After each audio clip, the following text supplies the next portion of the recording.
So it was just a few days ago when we last left Jesus.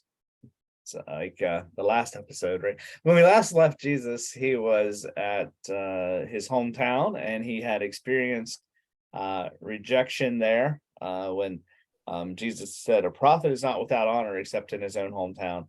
And he didn't do a whole lot there, many deeds of power, because they lacked faith. And so we have this next story at the beginning of chapter 14. It's verses 1 through 12. It's interesting because what this story does is takes us back to an event that has already happened.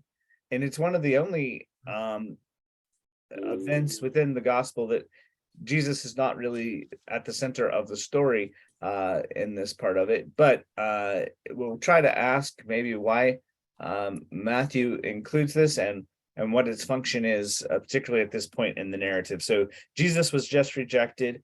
Now we have this story. So 14, 1 through 12. Someone could read that. I will. Thanks, Martha. At the time, Herod the Tetrarch heard the report about Jesus and said to his servants, "This is John the Baptist. He is risen from the dead, and therefore these powers are at work in him." For Herod had laid hold of John and bound him and put him in prison for the sake of Herodias, his brother Philip's wife. For John had said to him, "It is not lawful for you to have her." And although he wanted to put him to death, he feared the multitude because they counted him as a prophet. But when Herod's birthday was celebrated, the daughter of Herodias danced before them and pleased Herod. Therefore, he promised with an oath to give her whatever she might ask. So she, having been prompted by her mother, said, "Give me John the Baptist's head on a platter, here on a platter." And the king was sorry, nevertheless, because of the oaths and because of those who sat with him at the table. He commanded it to be given to her. So he sent and had John beheaded in prison. And his head was brought on a platter and given to the girl, and she brought it to her mother. Then his disciples came and took away the body and buried it, and went and told Jesus. All right. So kind of a story here that the way that Matthew enters the story is this is relating an event that's taken place earlier, but we weren't told about it yet as readers of the gospel. And what prompts the story is the fact that Herod believes that Jesus is whom? John the Baptist, risen from the dead. This is John the Baptist raised from the dead. And so that's what kind of leads us to the story, is this identification of who Herod Antipas is actually who this is that it's talking about here. And so Herod Antipas is called the Tetrarch. Do you know what that word Tetrarch means? I have a question mark. Question mark. He's the governor of one of the 4 provinces. Yeah, the meaning of the word is a ruler of a fourth part. And so when Herod the Great died, his kingdom was divided into 4 sections, and Antipas was the tetrarch of the area of Galilee and Perea. And so he would have been the tetrarch of that area from about 4 BCE to around 39 in AD. So he would have been at that time about 40 some years that he was the leader, and during the time that Jesus was living, he was the ruler, but tetrarch was the technical term, a ruler of that fourth part of Herod the Great's kingdom. So the story begins with our understanding of Herod's relationship to John. Herod, it says, had seized John and put him in prison. Why was it that he arrested John? Because he'd insulted his brother's wife, Herodias. So it's something that involves, so it says, the literal says, put him away in prison because of Herodias, the wife of his brother Philip. So a lot going on here. But it says John was arrested because of Herodias. So there's something about Herodias. Now, the thing about Herodias was she had divorced Herod Philip to marry Herod Antipas. And so these are two brothers. And so this was a little bit of a scandal, right? So just imagine you divorce one brother in order to marry the other brother. All of the tabloids in the whole region would have been following this story, right? It's the royals, but with the Front page. that's right.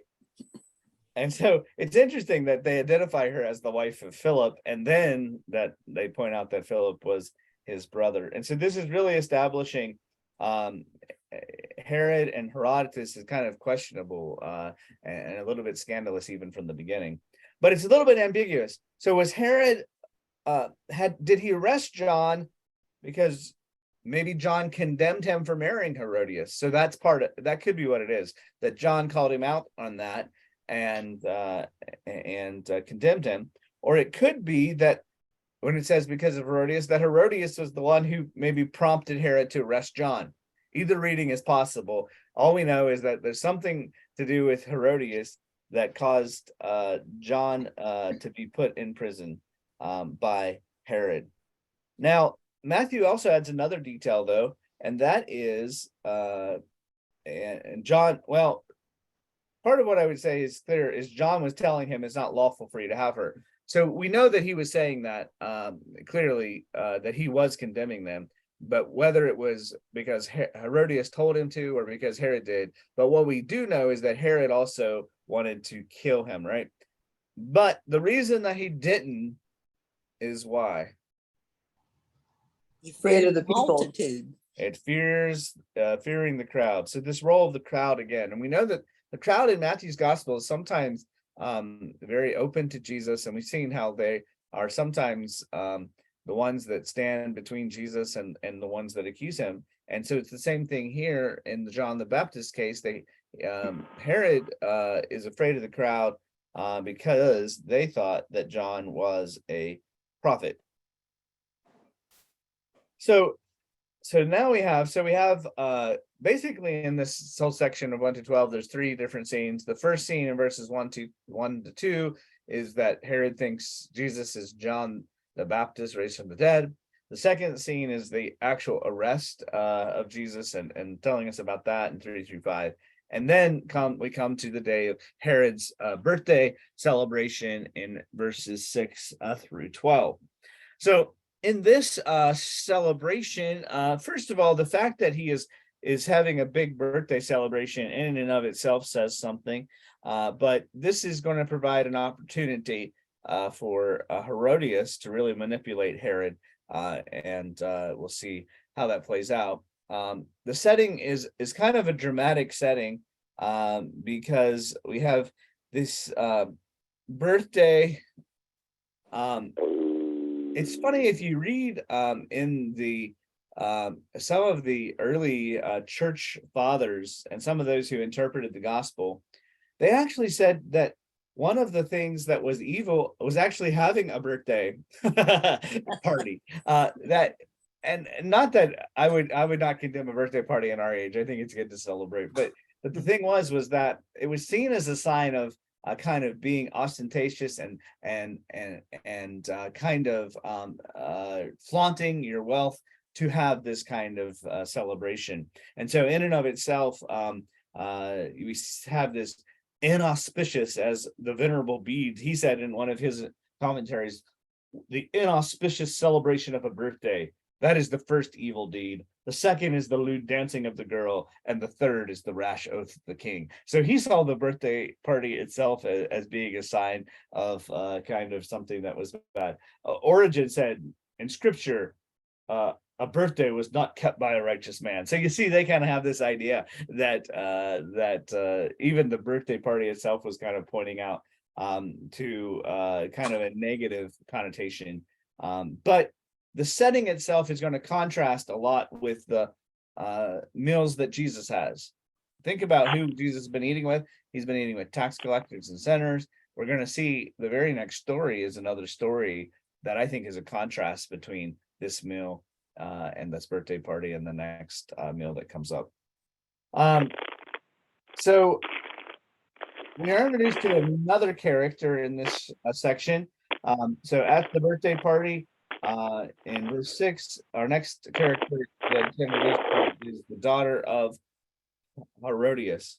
And so it's clear that this daughter was specifically Herodias's daughter. Sometimes in the other, I think in Mark's, it kind of is a little bit ambiguous as to whose daughter it is for sure. But here, most people, commentators say that she would have been around 12 to 14. So we're looking at a 12 to 14-year-old possibly, who's dancing before the king. We're not specifically told what type of dance it was, although commentators have said different things about it. I read the one commentary that called it a lewd dance. It doesn't necessarily have to have been that way, but there are overtones that say it might have been more of a sensuous type of dance. But anyway, no matter how that is, we're told that Herod liked the dance, right? That he was pleased by it. And as a result, he says, and he makes this really rash oath, that I'll give to you whatever it is you want, whatever you ask for, it's yours. And part of the key to this oath is that it's public, that he does it right in front of all of the guests at the party. So it's not just an oath that he makes to the girl, but he's made it in front of everyone. And then all of a sudden we have the mother coming back into play, right? So Herodotus, and she's the one who actually prompts the girl to ask for this gruesome thing, right? Bring me the head here on a platter, the head of John the Baptist. And so as you're thinking about this, Herod's already made the oath.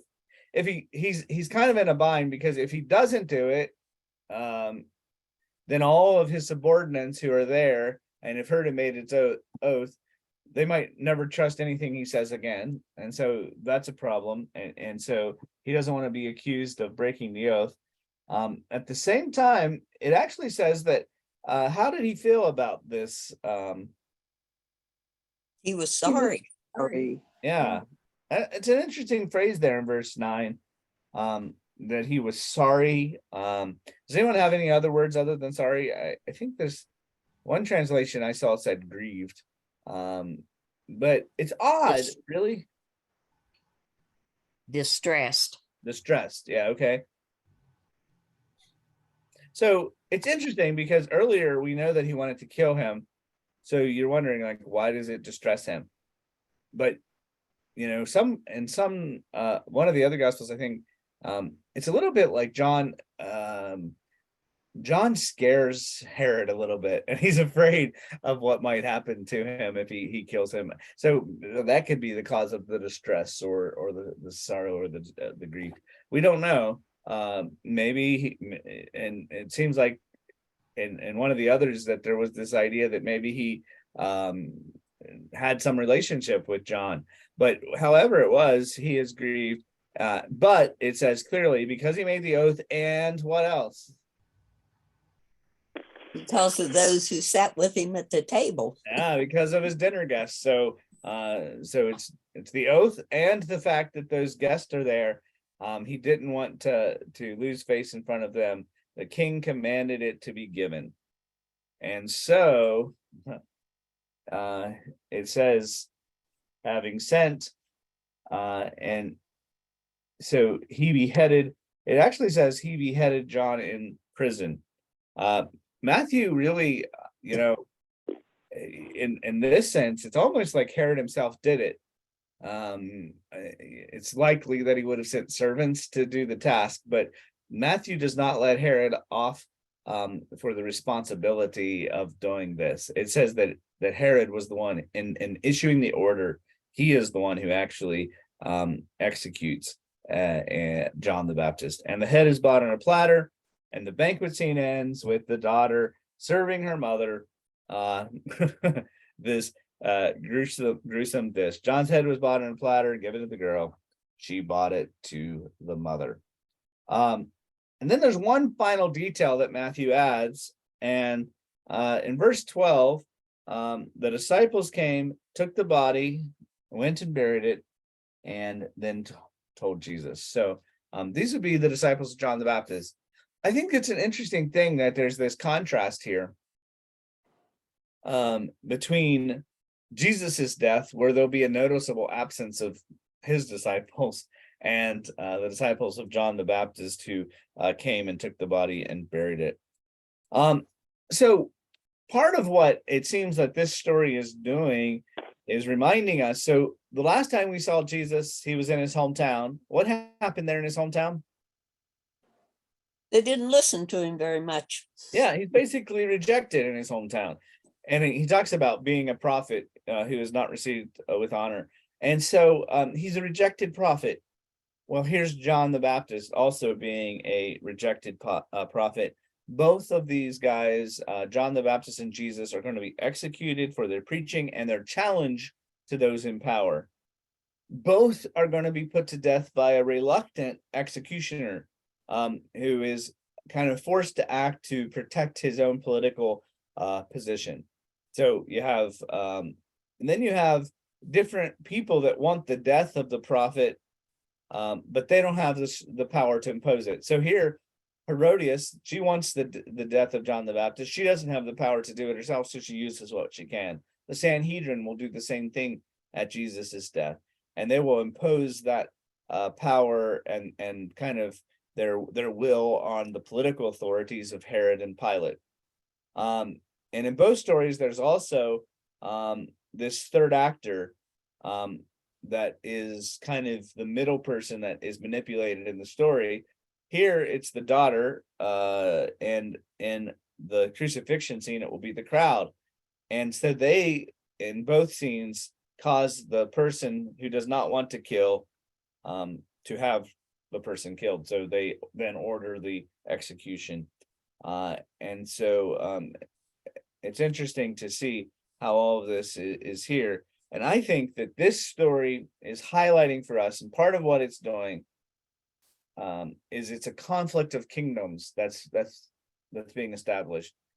That Herod is, representing the kingdoms of this world, the kingdoms that are false and tyrannical. And then there's Jesus, who's come and he has proclaimed the kingdom of God, a kingdom that is a kingdom of love and compassion and reaching out to others. And so John is the prophet and Jesus is the Messiah of God's kingdom. And then you have Herod and Rome that are vassals of Satan's kingdom. And this graphic, horrific death of John the Baptist really characterizes the way of the powers of this world, that they use excess and malicious plotting and rash promises and gruesome power in order to exercise their authority. When Jesus talks about those who lord it over others, that's what this is a representative of. The way the kingdoms of this world maintain power is by taking life, but the kingdom of God, it is brought near by the laying down of one's life, by the laying down of Jesus' life. And so God's kingdom is at hand. So the other thing, and kind of, if you notice, the heading of the next section in your Bible, verse 13, is what? Feeding the 5,000. Feeding the 5,000. So the other thing that it seems to me that Matthew is doing in reporting John the Baptist's death right before this feeding of the 5,000 is that you have both Herod and Jesus who provide a meal, but there's a contrast between those two dinner parties, right? Herod's party ends with serving John's head on a platter, and you couldn't have a more different ending than the next story. And we'll talk about kind of the ending that points to the abundance of God's kingdom. And the other section, I think that there's a contrast here is there's a contrast between this meal with John's death and the Last Supper as well, where Jesus serves his disciples and they give the cup and the bread as signs of his body and his blood as signs of the covenant. Pointing out that here's John dying, Jesus is also going to die, but the way in which his kingdom comes is by giving the life of the ruler himself, as opposed to the ruler taking the life of him. Do you have thoughts yet? Anything that you'd like to share on those or other observations, questions on that whole section, verses 1 through 12? Did you say that the daughter could have been between 9 and 13? Some of the ones I saw different commentators. Let me find where. So they had different estimates. Some that said 12 to 14 was what I saw most say. Oh, There was one commentator who says she was not older than 20. That was kind of their word, but probably a teenager, or is what most commentators say. I don't know how they figure that out. They might have go to the history books to try to find some more on her. A lot think that it was Josephus actually talks about the daughter of Herodias and gives her the name Salome, and that's in Josephus's one of his.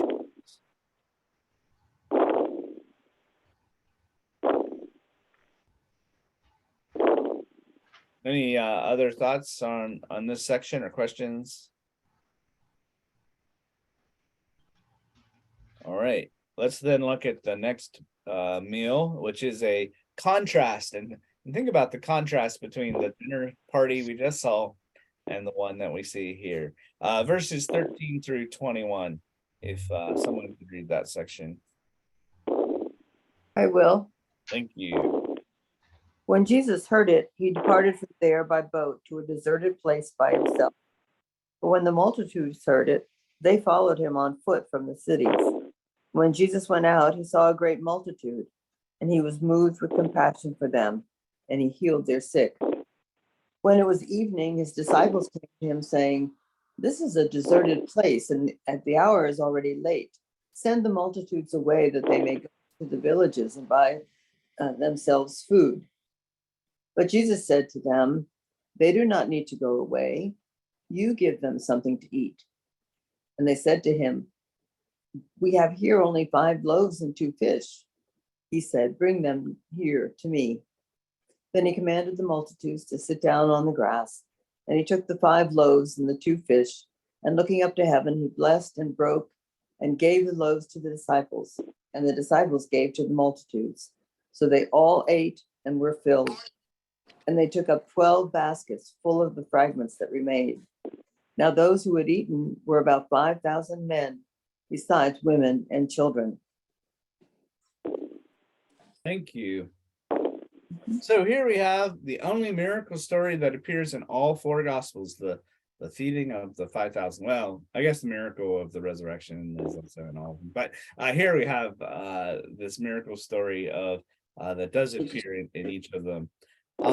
And immediately following the account of John the Baptist and his beheading, I think it invites us to reflect on the differences between the 2 hosts of the meal. In one, the differences between Herod and Jesus, and the kingdom of heaven and the kingdom of God. So think about some of those. So we have some transitional verses in 13 and 14. Jesus has heard, when he heard this, what is it that he heard? The death of John the Baptist. So he's heard about the John the Baptist, because remember, John the Baptist's disciples came and told him. So when he heard about that, he then withdrew by boat, and it says that he went to a desolate place by himself. While it's clear that he's kind of going off by himself to some level to pray, the disciples must not be far, based on verse 15. But the crowds, they have heard it as well. They have followed him on foot, and Jesus, as he often does, has compassion on the crowd, and he's healed the sick that are among them. And so it's in the midst of this crowd that has followed him out to this deserted place from the towns that we encounter the set up for the meal that will follow. So it was evening, and the disciples come to him with a concern. What's their concern? The deserted place, and it's late. Okay, a desolate place, which was what we were told it was in verse 13, and it is late. And so they have an idea for how to solve the issue. Send them into the village Go to to buy town. themselves food. Yeah, their solution is send them away, get rid of them. So that's the disciples' kind of mindset. Okay, Jesus, we're out here. It's desolate. It's late. Send the crowds away. Tell them it's time to go get something to eat where they can get some food for themselves. So Jesus has another idea. So his solution is what? You give them something to eat. Yeah, you feed them. I love it. They don't need to go away. You feed them. Can you imagine the disciples in this moment, right? Okay, Jesus, you're kind of crazy. Like, what are we going to do? And they actually have a protest in that sense. So to Jesus' statement, okay, you feed them. They say what? We only have 5 loaves and 2 fish. 5 loaves and 2 fish. So this would have been probably kind of the staple Galilean diet of the time, loaves and fish. But one thing is, these loaves were probably, we don't really sometimes think about the size of these loaves. Were probably fairly small type of buns. There's the one parable in Luke chapter 11, where remember the neighbor comes and they have a guest at midnight, and so they go and they're requesting food to help feed their guest, and they request 3 loaves of bread. That's in Luke 11 verse 5. 3 loaves of bread to feed this one guest. And so if you think about that, the disciples would have needed, if it's 3 to 5,000 plus, at least 15,000 loaves of bread. So that's a lot of bread that we're talking about. So Matthew, he kind of has drawn our attention to what they have, but Jesus's answer to the disciples' protest isn't like, oh yeah, you're right, we should send them away. It's bring them to me. And so that's what he orders. And then we're told that Jesus ordered the crowds to sit in the grass, and then he took, and look at the verbs here. He took the 5 loaves and 2 fish. He looked up into heaven, and so that's this idea of blessing the food and honoring God who gave it. And when he looks up into heaven, and when he had blessed it, he broke it and gave it to his disciples. So you see those words? He took it, he blessed it, he broke it, he gave it. What does that sound like? The Last Supper. Communion. It sounds like communion, right? We had communion today, and when we have that phrase, and that night that Jesus took bread, after he'd given thanks, he broke it and he gave it to his disciples, and he said, "Take, eat. This is my body, which is given for you." So here are he does that, and so all of this is kind of the allusions to the Lord's Supper. Then what did he do after he gave it to the disciples? The disciples then distribute it to the crowd. So he uses the disciples, those who had kind of protested at the beginning and had another idea for how to feed them. They now become the instruments that are used to deliver the food to the crowd. And verse 20 is really poignant in the sense they all ate and were filled. So, taking us back to blessed are the hungry and those who hunger and thirst for righteousness, for they shall be filled. And then he took up 12 baskets full of the remaining fragments. And this 12 baskets, certainly there's likely the symbolism, first of all, for the 12 tribes of Israel, but you also have the symbolism of 12 disciples. So the 12 baskets, And pointing here, what the big point is the abundance of Jesus's provision. It's not just that they kind of had a meager amount, and that they just barely had enough to make it, and they were like, woo, at the end. No, they had a bunch left over. It was like they didn't even have a question of whether they'd have any left. They had leftovers. And so having leftovers is an important thing. And in this sense, there's two Old Testament stories that really come into understanding. What are the two Old Testament characters that might be in the minds of Jesus's readers as they're or Matthew's readers as they're thinking about what Jesus does here? One was the widow and her oil didn't run out, I'm thinking. That would be one story of the abundance, and that was during the prophet. That was Elijah. I think so. It's Elijah or Elisha. It's one of the E's. But yeah, so there is that sense of abundance that it kept coming. There's another Old Testament echoes that we might hear.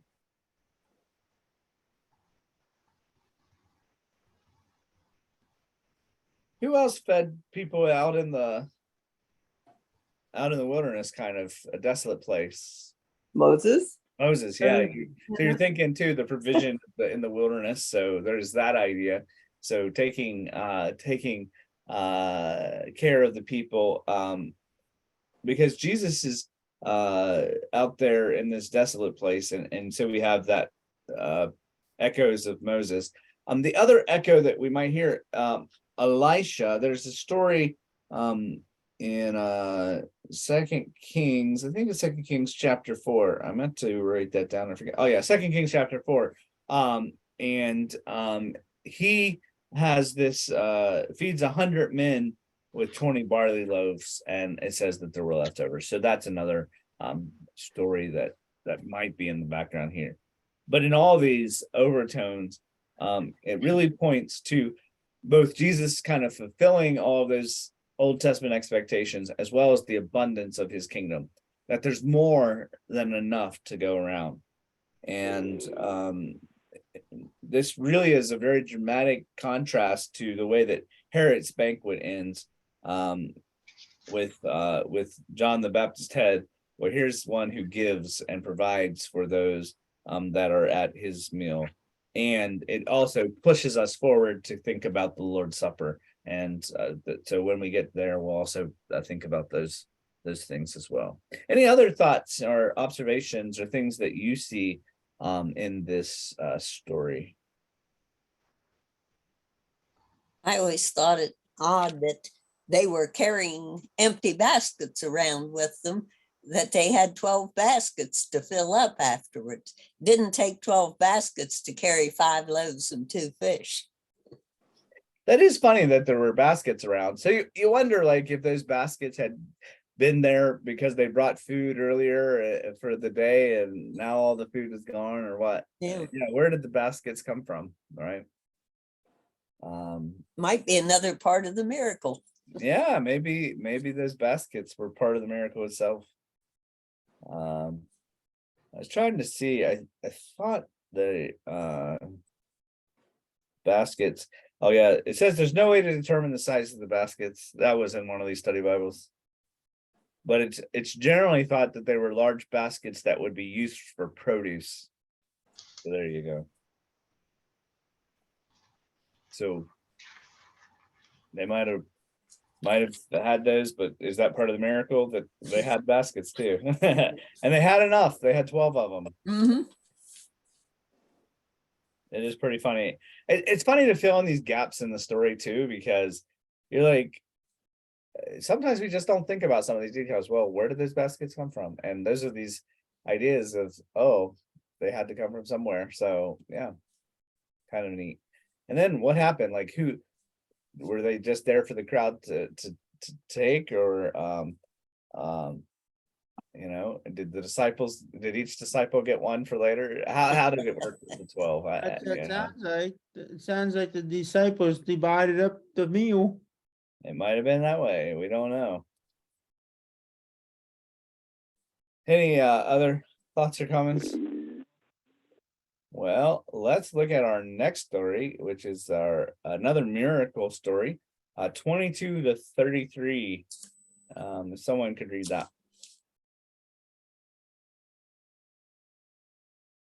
I'll read it. Thank you, Helen.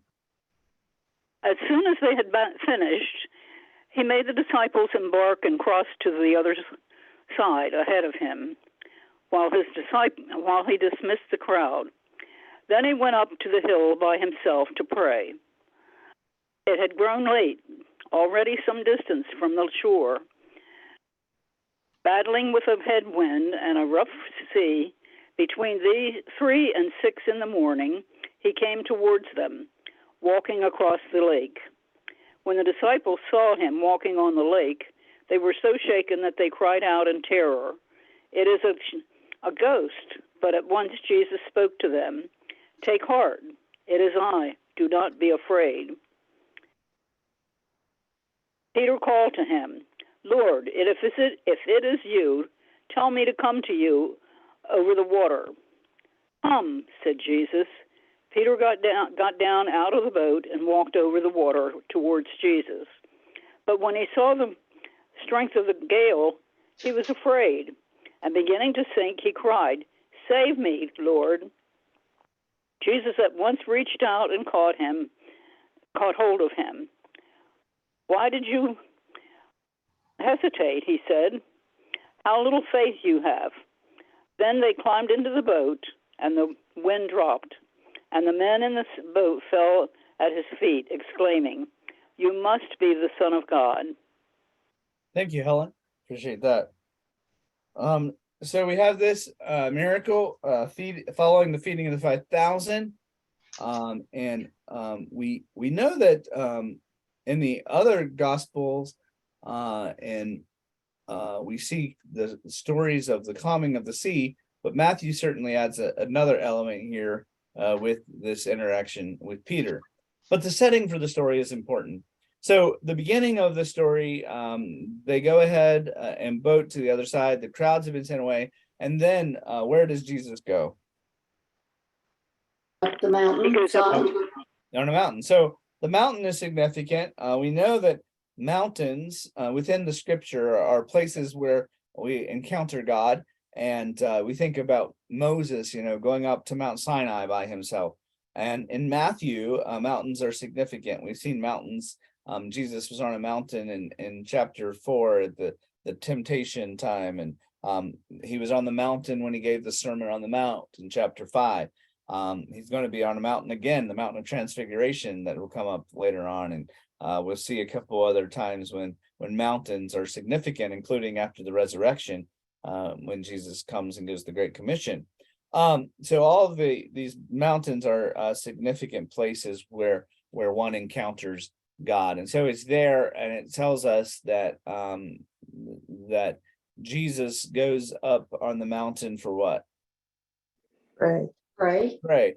Yeah, it's kind of interesting that he went up there to pray. This is the first time actually in the Gospel of Matthew that Jesus has withdrawn to pray. In Luke, Jesus withdraws quite often, and he emphasizes that part of Jesus's life. But here, this is one of the first times that Jesus actually withdraws to pray in Matthew's Gospel. But while they're there on the sea, it was evening. He was there alone. Their boat is a long way from land, and then we're told that it's been battered by the waves and the wind was against it. So we have this sea storm that comes up, which causes great distress. And of course, the Israelites, they were a desert people. The sea was seen as a place of chaos and a case of terror. You can read that right from the very beginning in Genesis chapter 1, that God kind of tames the chaos and the sea. And we think about the Red Sea and the crossing of the Red Sea. and how it becomes both the place of salvation, but also the place of death, as Pharaoh's armies are washed in that, or think about Jonah going down into the sea. So all of this is pointing to an image of distress. So the other thing that is interesting is that Jesus is really in a hurry kind of to get to the other side. I don't know why, but Matthew emphasizes immediately, and then he compelled the disciples to get into the boat and to go to the other side. So that's what we were told. Now, in verse 25, what time of night is it? Fourth watch. The fourth watch, and Helen's translation actually interpreted what that means for us. So the fourth watch, Roman custom divided the night into 4 periods or 4 watches. And so the fourth night would have been kind of the fourth watch of the night would have been before dawn. So you're looking at around 3 to 6 in the morning. And so Jesus comes to them at this time. And how does he come to them? Walking on the Walking sea. on the Yeah, sea. walking on the sea. And it's emphasized that he's walking on the sea. The disciples see it, and the verb that they are filled with fear, that they're terrified. And they said it is a ghost. So you have the word ghost or phantom, that it is seen, that they are afraid. And so fear is really what they have. Now, part of the background of this story is who is it that walks on the sea? Jesus. Jesus does here, but if you're reading the Old Testament, who walks on the sea?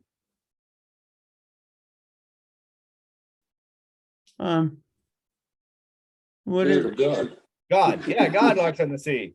He's the only one. Job chapter 9, verse 8. God alone stretched out the heavens and walks on the waves of the sea. Or Psalm chapter 77, verse 16, when it says, when the waters saw you, O God, when the waters saw you, they were afraid. Your way was through the sea. Your path was on the mighty waters, and yet your footprints were unseen. God is the one who walks on the water, and here is Jesus walking on the water. So what God does in the Old Testament, Jesus is doing here in the Gospels. And that causes fear, whether they're because clearly it's because they think that he's a ghost or a phantom. But Jesus, he's quick to respond. And what is his first word to them? Be of good cheer. So be of good cheer is one way that's translated. Is there Take another? courage. Take courage. Take courage. One. Yeah. Take courage is seen a lot. So think about that contrast between they're terrified, they're fearful, and Jesus says, have courage or be of good cheer. So the contrast between what their state of mind is and what Jesus calls them to be. And he says, do not be afraid. And these words echo some of the prophets. Isaiah 43 is a great example when it says, do not fear. When you pass through the waters, I will be with you. They will not overwhelm you, because I am the Lord your God, the Holy One of Israel, your Savior. Do not fear. I am with you. So we have that. And so this is really Jesus saying, I'm with you. I'm there. You don't have to be afraid. And just like Isaiah promised that God would be with his people, so Jesus is saying that. But Jesus says something even more significant, because between that, have courage and do not be afraid, what does he say? It is I. It is I. So in one way, that's Jesus saying, hey guys, it's me. Hello. But there's something much deeper than just, hey, it's me. Because in the Greek, it is ego eimi, which is I am. So take courage, I am. Do not be afraid. So right there in the middle of those calls is I am. And when you think of I am, you think of Exodus, you think of the divine name. And so here's Jesus saying, hey, I am. I'm God. I'm here. I'm with you. The Lord is with you. And so it's God's presence that is with with them, just as God was present with Moses when he said, I am that I am. So God is now present with the disciples. And so there's this idea that there is the call to have courage, and at a deeper level to have faith in God's faithfulness, because that was the covenant name of God, the I am that I am. And so then Peter emerges, and it's funny, you're reading along, this is actually the first time that Peter speaks within the Gospel of Matthew. And his first words are what? If it's you, command me to come to you on the water. So this is an interesting thing. In some ways, so I don't know how you might interpret it. In some ways, Peter's statement is a statement of faith. That, hey, if you command me to come upon the waters, it's going to happen and I'll be able to do what you're doing. But the other part of it is there's this if part, right? Yeah. If it's you. If it is really you, then show me it's really you by letting me do this. So there's this sense in which, even from the very beginning, it looks like Peter has amazing faith, or it could be Peter is like kind of testing Jesus a little bit. Hey, if it is you, prove it's you, kind of type of thing. So you can read this in a variety of ways, and I think whichever way you read it, you can get a good sermon out of either way. But the thing is that he says to Jesus that it seems to be that if it really is Jesus, that he would have the ability to do this. And so Peter actually gets out of the boat because Jesus says to him, come. And he gets out of the boat, and that has to take a step of faith, right? At this point, Peter has to have a step of faith in order to get out of the boat, and he comes to Jesus. And so Jesus has the authority both to walk on water and to share that power of walking on water. I think that's very significant.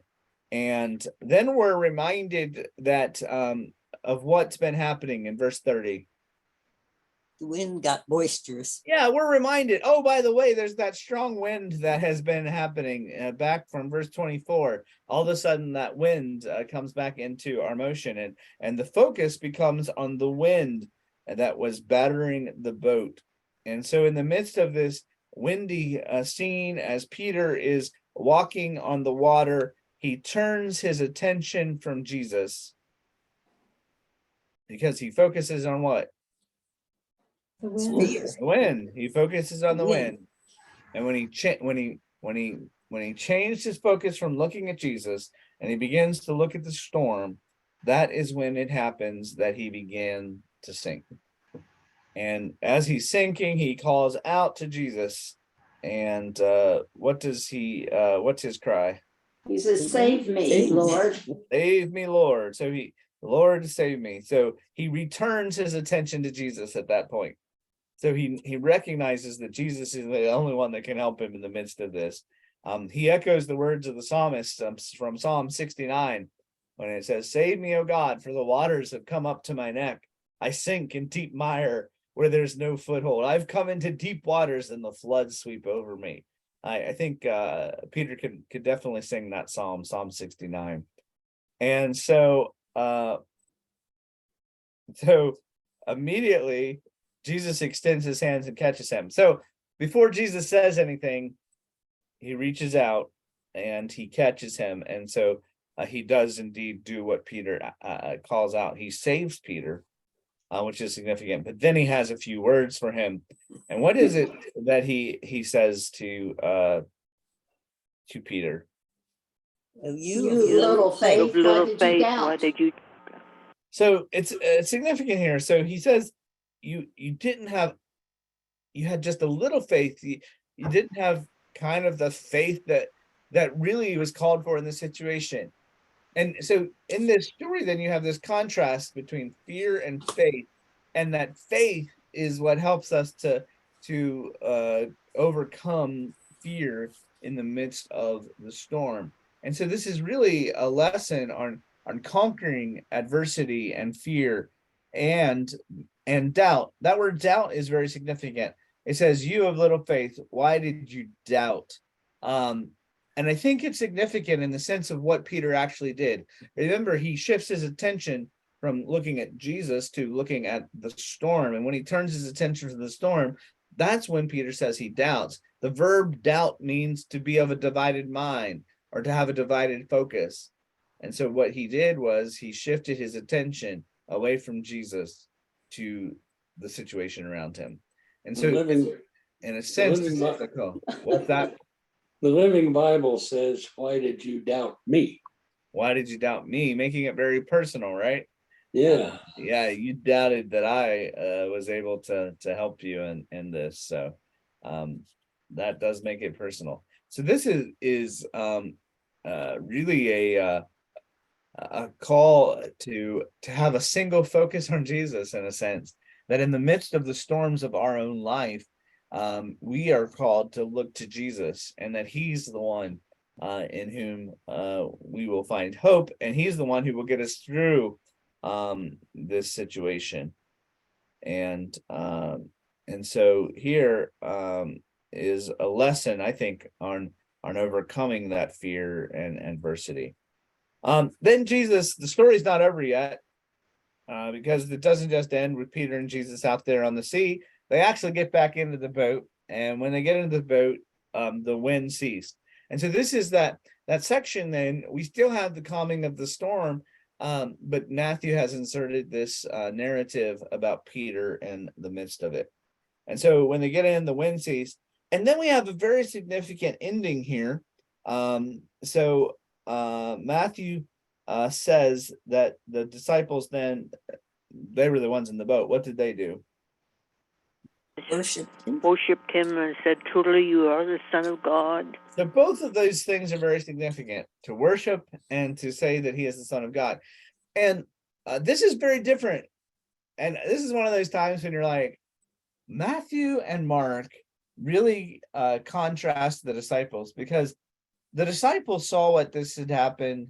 Jesus gets into the boat, calms the storm, and in Mark's gospel it says they were astounded because they did not understand about the loaves and their hearts were hardened.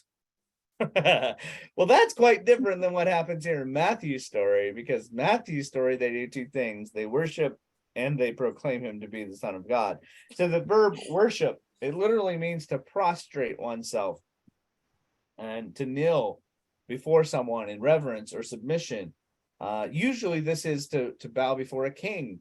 You think about the wise men, the Magi, earlier in the story. That's what they did, is they came into Jesus's presence in Matthew chapter 2. Worship is to bow down before another.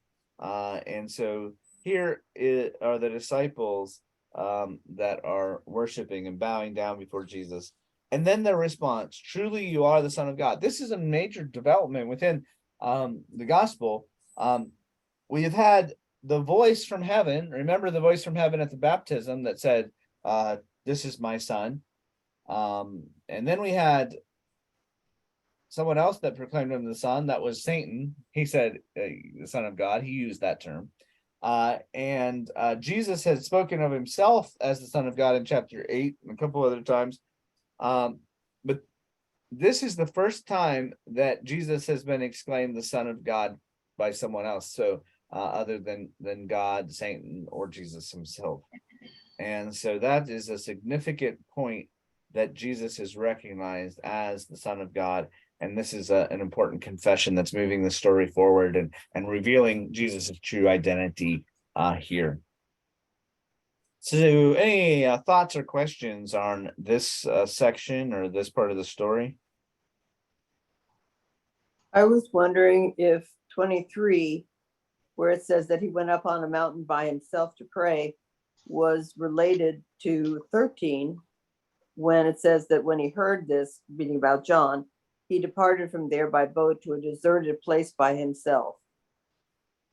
And then the multitudes get in the way, and this really like the first time he's had a chance to get by himself? He's gotten rid of the disciples, he's gotten rid of the crowds, and now he gets to go up and pray by himself. Yeah, I would say there is this sense that Jesus has been trying to do this, and he got interrupted by the crowds at the last time, and now here he is. And and that Jesus, having heard this, having heard about the death of John the Baptist, this might be, in some sense, this opportunity to pray and to speak with his Father is also about him grieving and lamenting the fact that John the Baptist has been killed as well. And also coming to terms with what that means for his own life and the rejection that he will experience. So you wonder if this is part of that background, because you're right, from the very beginning of this chapter, after the death of John the Baptist, he's been trying to get away. And here he is having some time to do that.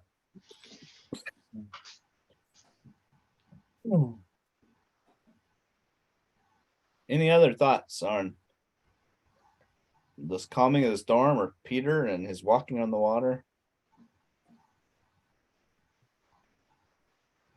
All right.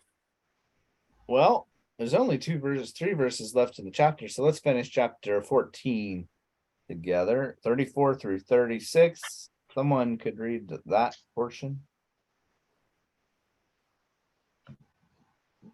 I will. Thank you, bud. When they had crossed over, they came to land at Gennesaret. After the people of that place recognized him, they sent word throughout the region and brought all who were sick to him and begged him that he might touch even the fringe of their cloak, and all who touched it were healed. Thank you. So we have here the region of Gennesaret.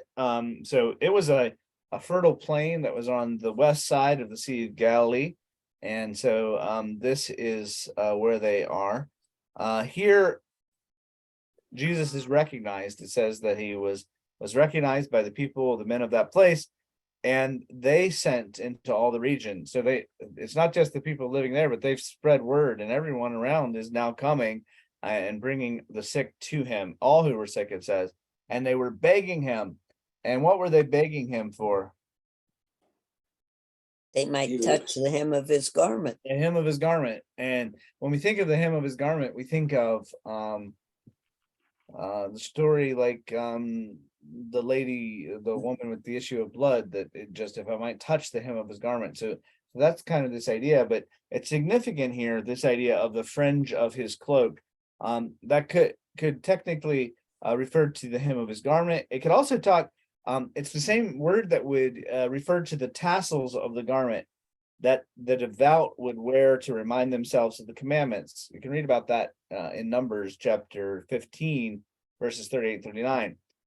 Matthew is later on going to tell us in chapter 23 that the Pharisees made their tassels unusually long, that they were really big into having long tassels. And if Jesus was one of the Jewish people who observed this commandment of having tassels, I don't know if they were as long as the Pharisees' tassels were, but if Jesus was observing this commandment of having the tassels to remind him of the commandments, just as other Jewish people would have done, then the reference to this garment is going to kind of set up the dispute with the Pharisees that comes in the next section, because here's Jesus observing the law, and not only did he observe the law, but even the hem of his cloak has the power to heal. And the word there is very interesting. As many as touched it, all that touched it were healed.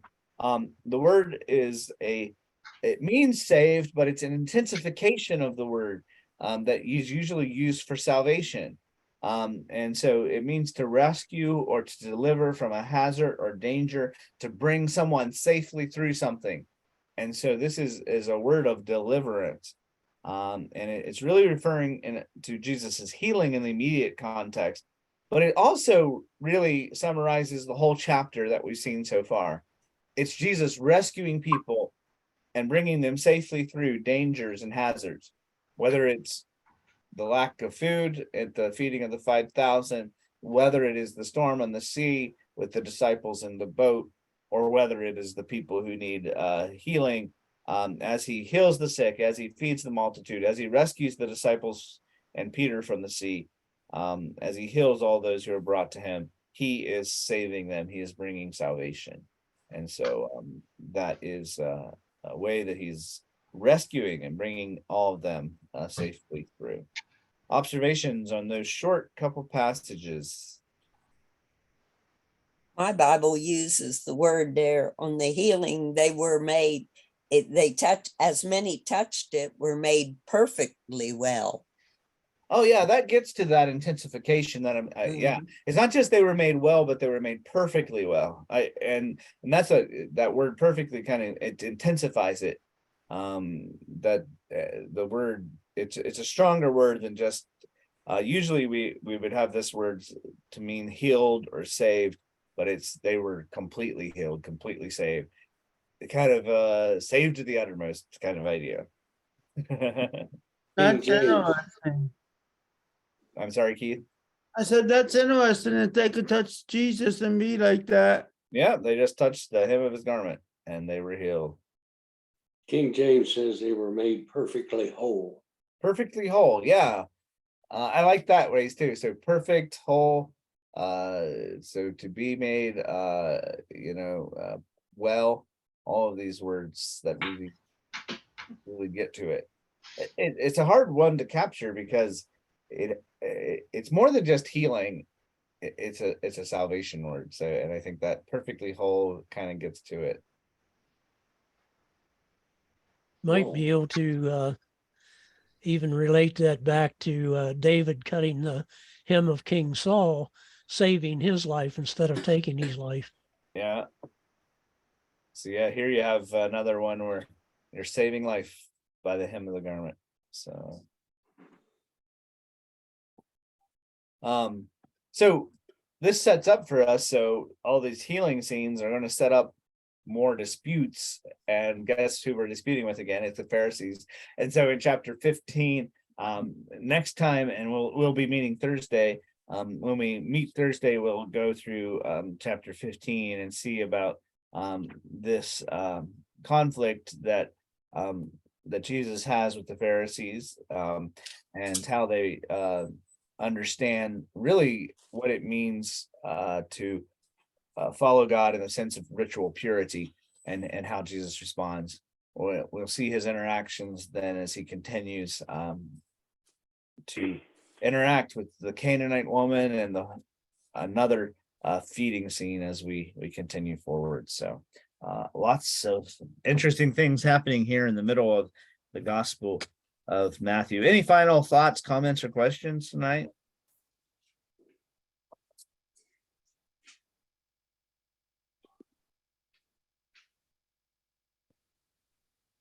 All right. Anything we could pray for tonight as we prepare to go? I will stop our recording first. I forgot to do that. Here we go.